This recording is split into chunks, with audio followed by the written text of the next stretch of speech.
ನದಿಯೇ ನದಿಯೇ ನದಿಯೇ ಈ ರಾಜನ್ಯಾರು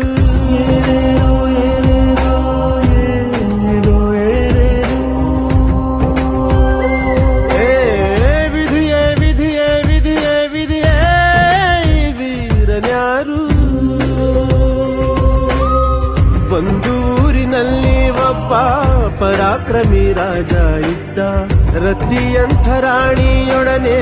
ರಾಜ್ಯಭಾರ ಮಾಡುತ್ತಿದ್ದ ತಾನು ತನ್ನ ಪ್ರಾಣನೇ ಪಣವಾಗಿರಿಸಿ ಕಾಪಾಡೋ ಶಾಂತಿ ದೂತನ ಹಾಗೆ ಅವ ಹೆಸರಾದನೋ